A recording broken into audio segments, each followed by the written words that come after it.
Mental Fascination by William Walker Atkinson. Chapter 8. Experimental Fascination.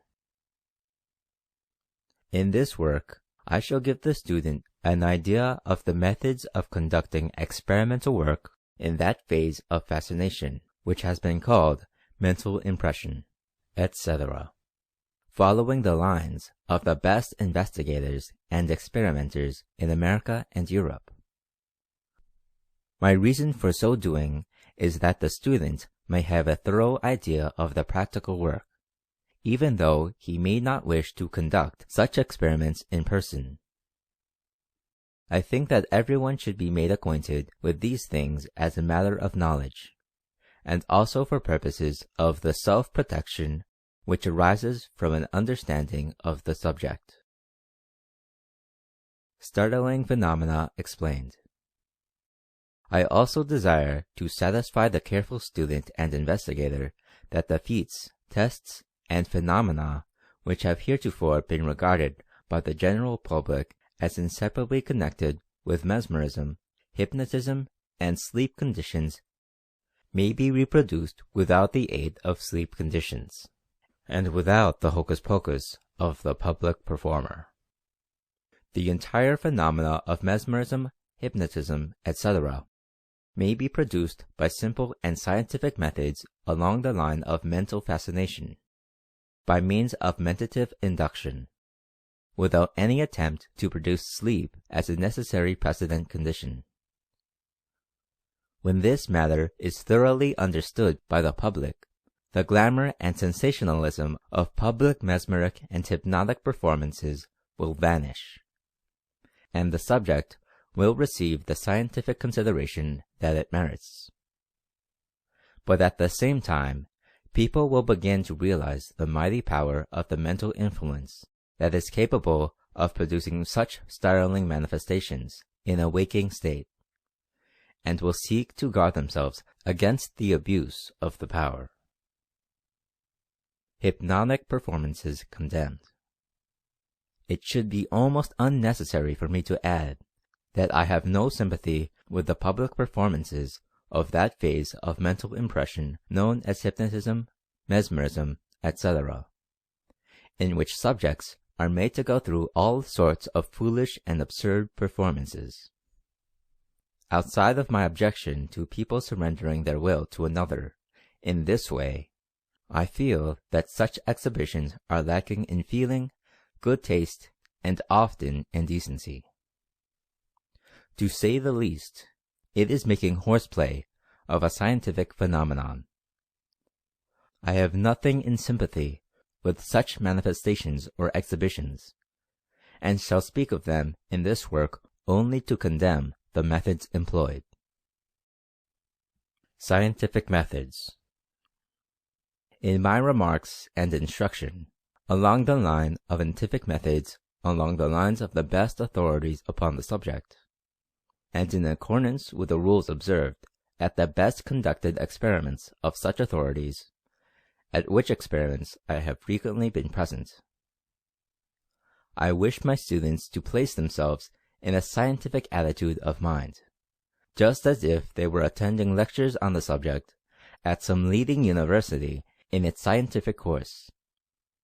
The subject is a strictly scientific one, and should be approached, considered, and investigated only in accordance with the scientific spirit of investigation. It is not a matter of fun or idle amusement. I trust that I have made my position on this point sufficiently clear to all, so that there may be no understanding regarding the same. The importance of the knowledge. I do not advise all of my students to engage in this experimental work, for there is no necessity for them so doing. What I am really trying to do is to acquaint them with the methods used in these experiments, and the results obtained. In this way, they may acquire an extended knowledge of the subject, which will enable them to really understand the different phases, and prevent them from entertaining erroneous ideas concerning the matter. This knowledge will also enable them to detect any symptoms of an attempt to use this force upon them in everyday life. When a person becomes acquainted with the true inwardness of a thing, so that he recognizes it whenever he sees it, there is little danger of his falling into error regarding it. The knowing of a thing is half the battle of repulsing it. And with this understanding, and with this explanation, I shall now proceed to describe the work in experimental fascination, now being performed by scientific investigators in the colleges and other places in this country and in Europe. Favorable environments. The investigator of experimental fascination soon learns that certain environmental conditions have a marked effect on the degree of success attending his experiments, and, accordingly, he endeavors to surround his experiments with the best conditions possible, as indicated by his experience. A knowledge of these conditions is an important thing for an investigator and experimenter along these lines. Desirable conditions. The investigator finds that he can obtain much better results when his experiments are conducted in a quiet place, the atmosphere of which is conducive to calm, undisturbed, peaceful mental states. This atmosphere affects both operator and subject, allowing the former to concentrate his mind and the latter to give his full attention and to rest in a passive mental state. It is well if the experiments be conducted in a room remote from the street, and as far as possible apart from the rest of the house, so that noises of either cannot well penetrate. The experimenter should also take measures to prevent interruption, for the latter will interfere with his concentration and the subject's attention. Sense impressions. The best experimenters see that their experimenting room is furnished plainly, having no pictures or decorations, etc., calculated to attract the subject's attention. A soft carpet, which will deaden the sound of footsteps, is advisable. I have seen some experimenters go even so far as to place rubber tips or cushions on the feet of the chairs, tables, etc., in the experimenting room, in order to obviate such noises. The room should be kept at a comfortable temperature, neither too warm nor too cold, as either extreme will make the subject uncomfortable and less able to give his full attention to the experimenter. I have heard of cold rooms, draughts, etc., interfering with the best conducted experiments, and every experimenter is aware of the fact that a close, sultry day will interfere seriously with his experiments. Care should be taken to avoid the glare of light in the room. Shades of soft greens or blues are advised, and these same colors should be used in the decoration of the rooms by the experimenter who wishes to obtain the best results.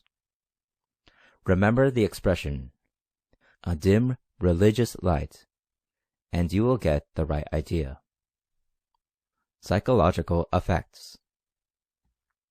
Some experimenters burn a little incense in the room before the experiment is performed, the same having a tendency to quiet the nerves and impart a feeling of restfulness to those in the room. You will notice that the conditions that tend to produce the most successful results in these experiments are the same that the ceremonial churches of all races have adopted in their services, etc. This fact needs but bare mention to the thinker. It is well known that soft, quiet religious music will produce a psychological condition in which persons become quite impressionable, and some of the French psychologists have taken advantage of this fact. The whole theory rests upon the production of the feeling of ease in the subject. Consequently, it is scarcely necessary to add that the chairs should be very comfortable and easy. The room of a leading suggestionist. I may conclude these remarks upon desirable conditions by quoting from an article for a magazine written by myself about 7 years ago under a pseudonym. The article described the experimenting room of a leading American suggestionist and a series of experiments conducted before a class of investigators and students, at which I had been present. I think that the description will convey to your minds the ideal conditions for experiments along these lines.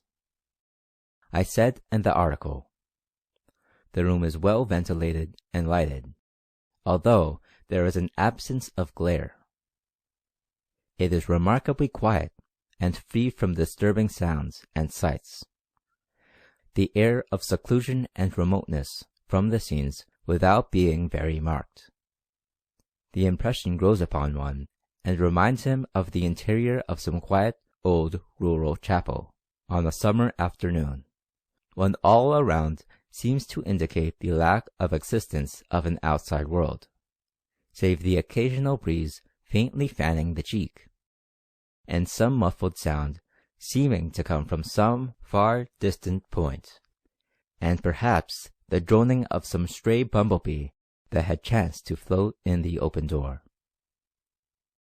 The semi-religious air is heightened by the dim religious light, and by the voice of the experimenter as he gives the repeated suggestion to the patient, in the same monotonous tone, encouraging and hopeful, and at times reminding one of an earnest prayer.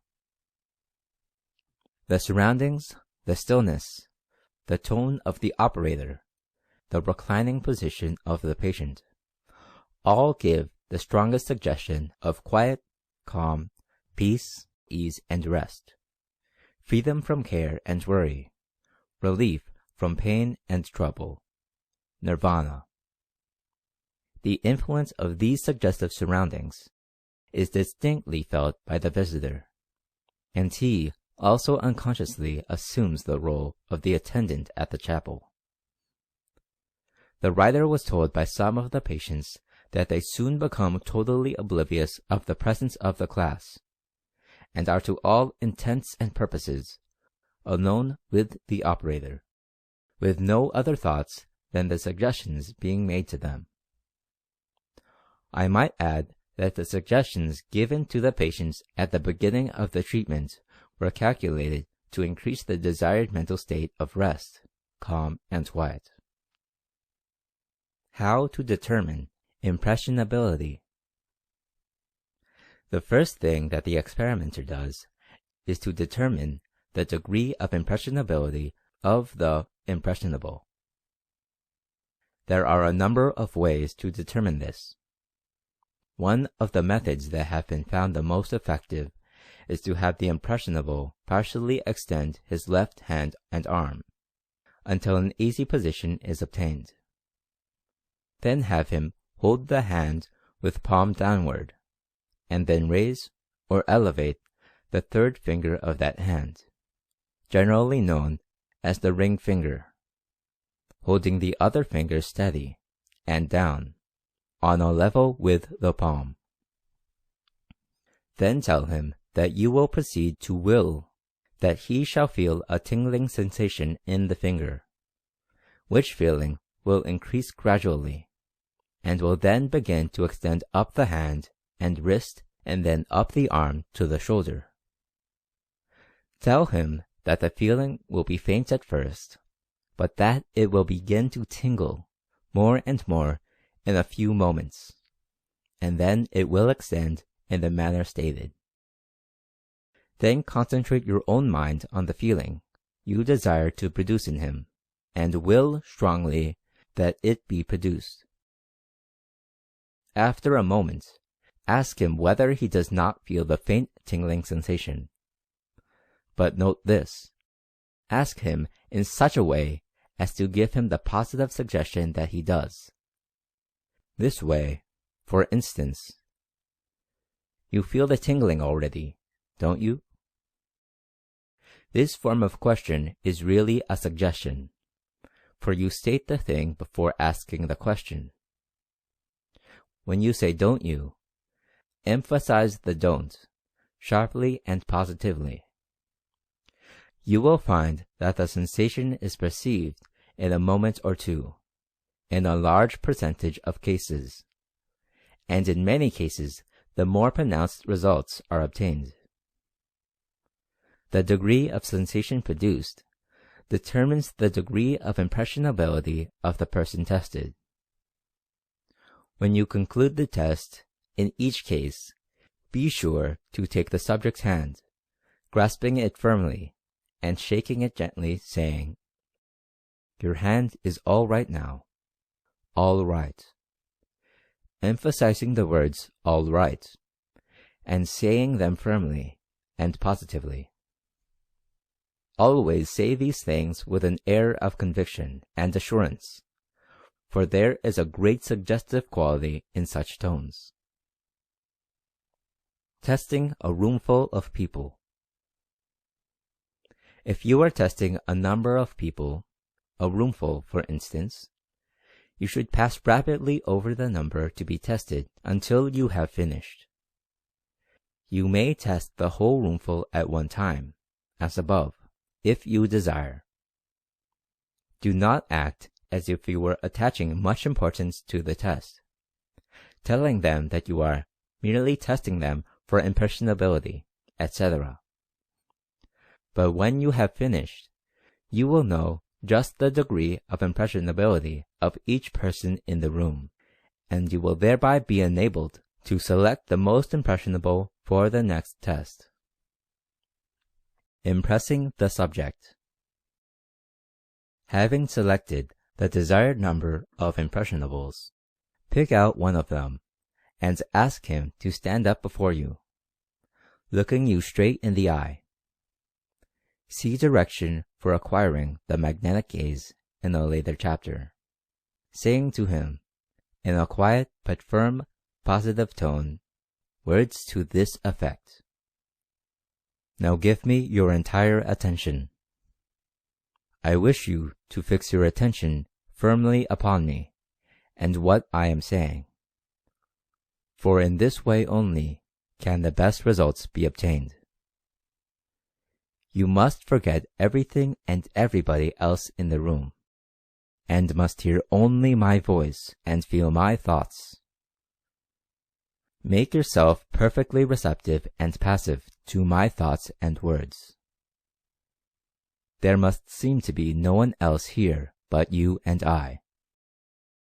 You must see no one else, must hear no other voice, must think no other thoughts but mine.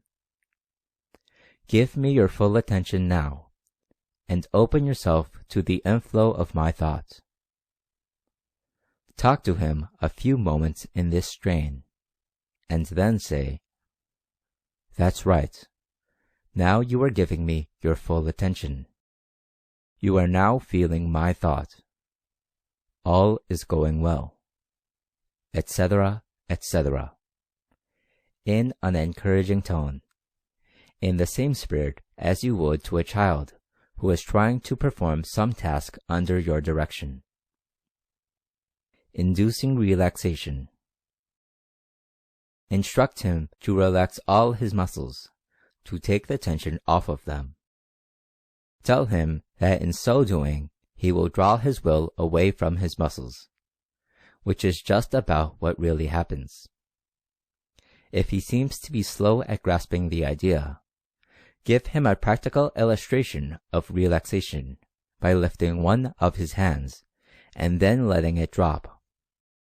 If it does not drop freely, then he has not relaxed.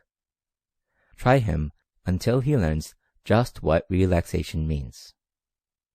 This practice will bring about a state of passivity, which will tend toward success in your experiments. Exercises in relaxation. It is of the greatest importance that the subject of the experiments be brought into a passive condition of mind. And the best way to induce this desired condition is to bring about a passive condition of body, for the latter will have a reflex action on the mind, according to well-established laws. The following exercises will aid you to bring about the relaxed condition, preparatory to your psychological experiments. Exercises. Instruct the subject to withdraw his will from his right hand, making it perfectly limber, so that he may swing it loosely from his wrist. Then have him so swing it backward and forward. Repeat with the left hand. Then have him impart to the hands a twisting motion, to and fro, from the wrist, of course letting them twist about limply. Then have him withdraw the will from his arms, and then shake and twist them about the shoulder, like a pair of empty coat sleeves. Then lift his arms up above his head, and allow them to fall like a dead weight to his sides.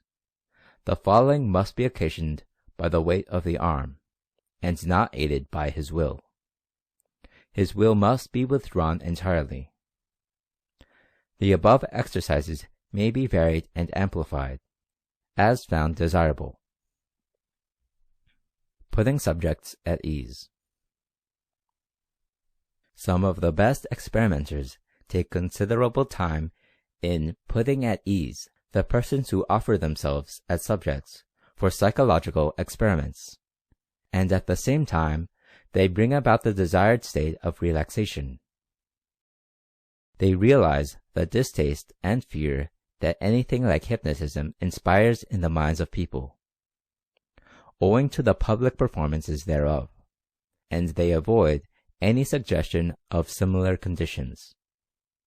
They generally begin by talking of the value of relaxation, and how few people are able to relax their muscles. Then they illustrate the matter by showing the subjects how few of them are able to relax easily. This leads to the trying of the above-mentioned relaxation exercise, or similar ones, which, as you will see in a moment, leads directly to the first real test of mental induction and suggestion, which is known as the falling forward test, which is one of the simplest tests known to the psychological laboratory.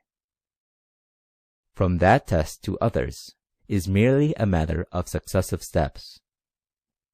So the experimenter really begins his work with the process of putting the subject at ease and training him in relaxation. In this connection, I would say that very few people know how to relax, and some teaching is necessary in the majority of cases. The above exercises should be sufficient.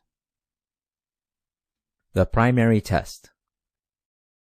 After instructing the subject in relaxation, say to him, "Now, look me straight in the eyes, and let my thought act through you. You are feeling an inclination to fall forward. Fall forward. Fall forward toward me. Do not fight it, but yield to it. Yield to it, I say. I will catch you as you fall.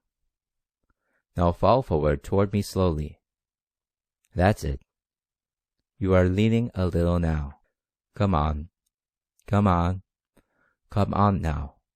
This way. This way. Now. Extend your two hands, one on each side of his head, but a little in front of him, so that he can see the palms of your hands, which should face each other. Then, as you repeat the suggestions mentioned above, draw your hands slowly away from him, as if you were drawing him by some physical power. This is a strong suggestion, which will render him more susceptible to your will. The more reality you throw into the acting out this drawing, the more strength you will put into your willing, and the more readily will he obey. Using the will. While saying these words, look intently into his eyes, and will that he fall forward. In a moment, he will begin to sway forward a little, and if you keep up the concentrated will and suggestions, he will fall forward toward you. Be ready for him, and catch him with your hands. This test is far more simple than it would seem from reading the description of it, and is capable of being produced in a large percentage of cases, where the persons will allow their minds to become passive to yours. Where there seems to be a resistance, tell the person to hold the thought that he is inclining forward toward you. Some find it easier to feel the falling forward sensation with their eyes closed than with them open. With others, the reverse is true. Reversing the test. After you have succeeded in this experiment, stand behind the person about 1 yard, and concentrate your gaze upon a point at the base of the skull, that is, where the neck joins the head.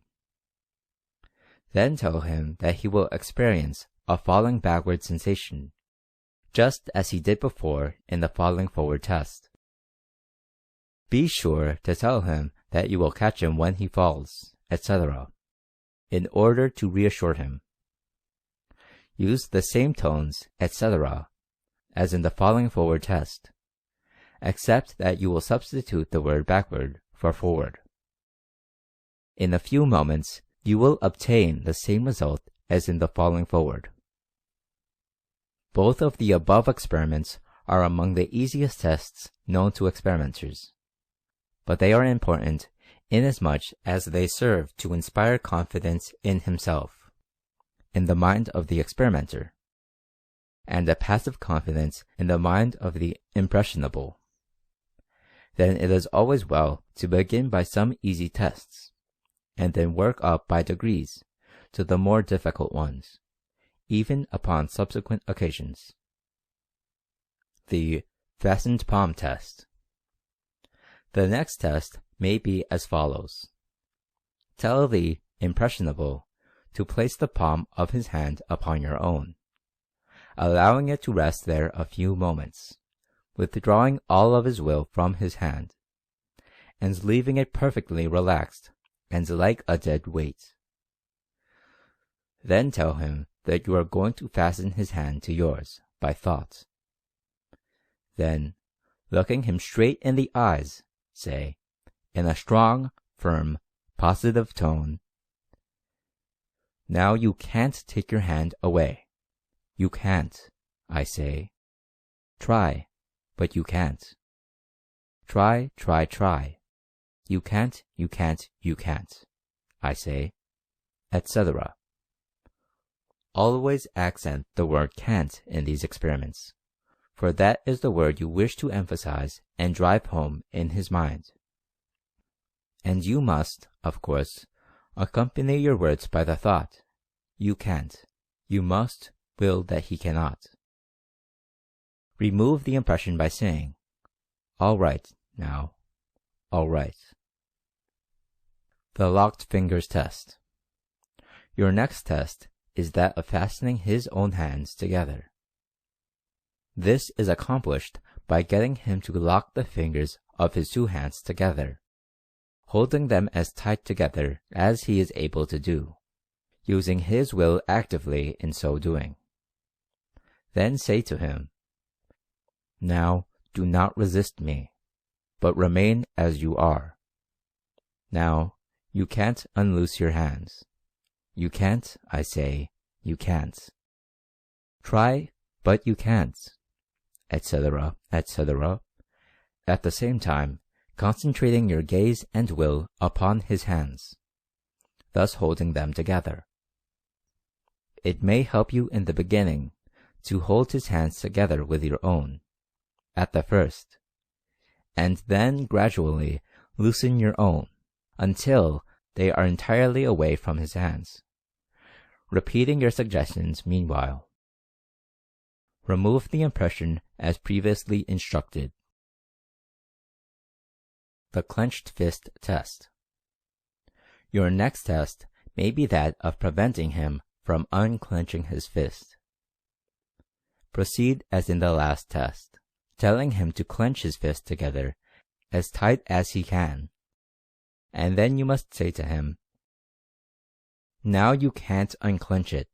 You can't, I say," etc. It will be some time before he can get his fist unclenched. Remove the impression. Rotating hands test. The next test may be that of making him rotate his hands. Proceed by telling him to relax his hands somewhat, but begin to rotate them around each other in an outward direction. Then say to him, "Faster, faster, faster. Faster, as fast as you can." Then, when his hands are rotating rapidly, say to him, "Now you can't stop them. You can't, I say. Try, but you can't, etc." And it will be some time before he will be able to stop. Remove the impression by the suggestion, "All right, all right." The drawing test. Your next test may be that of drawing him forward or backward toward you. This is accomplished by standing before or behind him, as the case may be, and telling him that he will walk toward you, backward or forward as you wish. The command must be accompanied by the will. Remove the impression. Akin to the last two tests as follows. 1. Preventing him from stepping out at all. And 2. Preventing him from stepping outside of an imaginary circle that you have drawn on the floor. These tests are of course accompanied by the appropriate suggestions and use of the will. Remove the impression. The chair tests. Similar tests, such as preventing him from sitting down in a chair, or causing him to remain seated in a chair, unable to rise, may be made in the same way. Remove the impression. Other tests. Another common test is that of giving the impressionable a cane, telling him to hold it fast, and then telling him sharply that he cannot throw it down, for it is sticking to your hands, etc. Remove the impression. A similar test is preventing him from lifting a light weight, a box, or a chair by your suggestions of "you can't," accompanied by the use of your will. Remove the impression. The name test. Some experimenters try the test of preventing the impressionable from speaking his name by their can't suggestions. A variation of this is making him say his name is Tom Jones, or some other fictitious name, by the mere strong suggestion of Tom Jones. "It's Tom Jones, I say," following upon the sharp question, "What's your name?" Strange as it may appear, this test is successful in many instances. Remove the impression. The eyelid test. The test of fastening the eyelids is accomplished by having the impressionable fasten his eyelids tight together, keeping them in that position for a few moments, when the experimenter says, "Now you can't open them. You can't. Try, but you can't," etc., etc., as above described. Release the impression. Stiffening the arm or leg is accomplished along the same general lines using the appropriate suggestions and will. Remove the impression.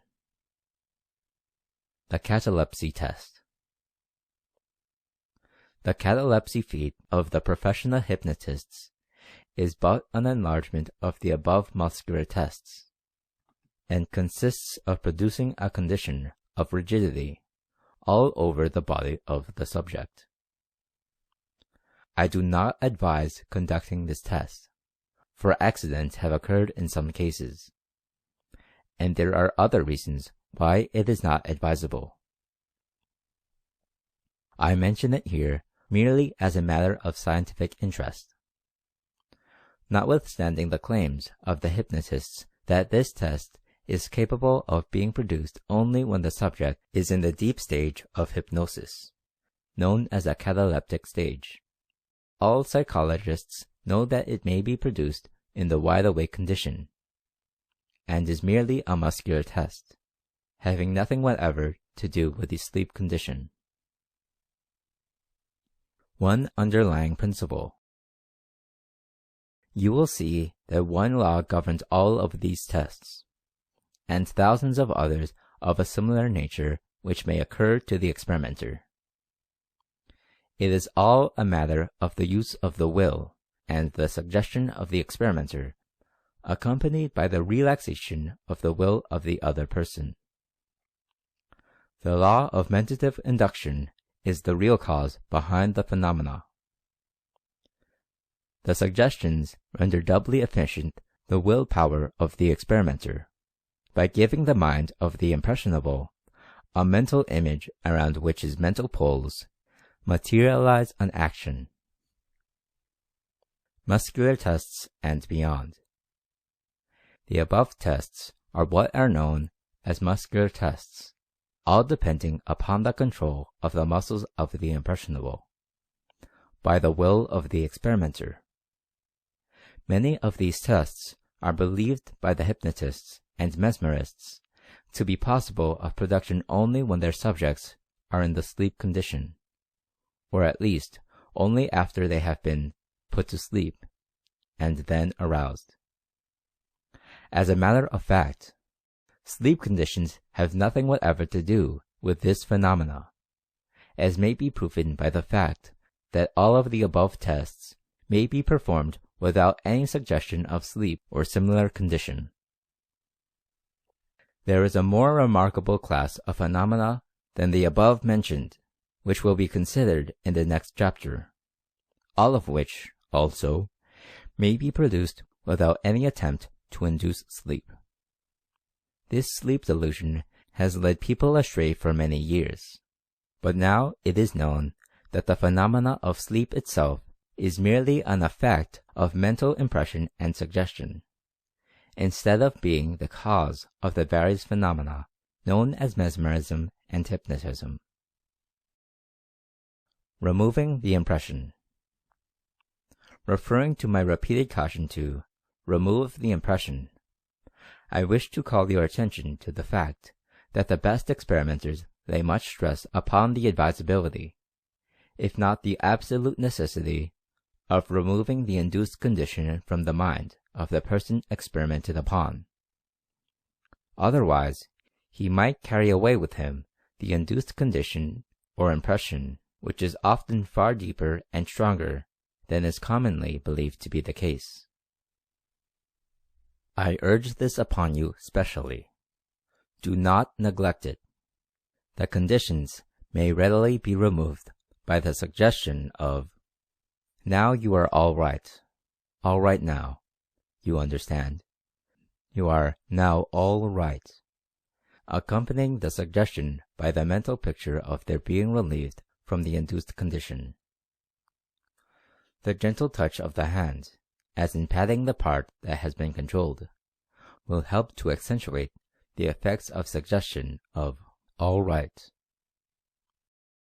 Removing undesirable conditions. In this connection, it may be as well to mention that if you ever happen to come across an impressionable with a tendency to manifest a drowsy condition, or the so-called sleep state of hypnotism, probably arising from previous suggestions, either direct from a hypnotist or from having witnessed a hypnotic exhibition, you may proceed to awaken him to the method just given for removing the impression. In such cases, you may make upward passes along the sides of his head, saying to him, sharply and positively, wake up now, I say, wake up, wide awake now, you're wide awake, all right now, all right, I say, all right, and wide awake, all right. You may heighten the effect by snapping your fingers close to his face and slapping his shoulders sharply. Be sure to speak positively, firmly and sharply, just as a father would in rousing up a sleepy boy in the morning. And don't lose your head.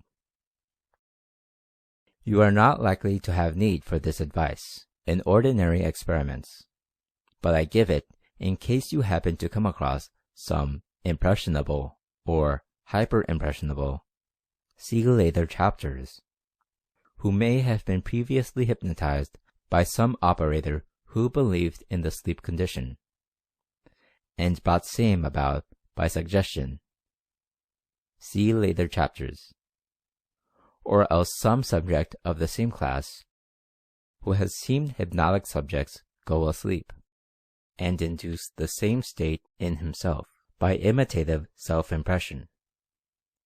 In such a case, I would advise that you afterwards give the subject a good, sound suggestive treatment, to the effect that he will never again go to sleep in this way, that he is immune to hypnotic sleep suggestions, and in other ways build up in him a resistance to this deplorable condition. These sleep condition hypnotists have much to answer for which their plea of ignorance is not quite sufficient. End of chapter 8.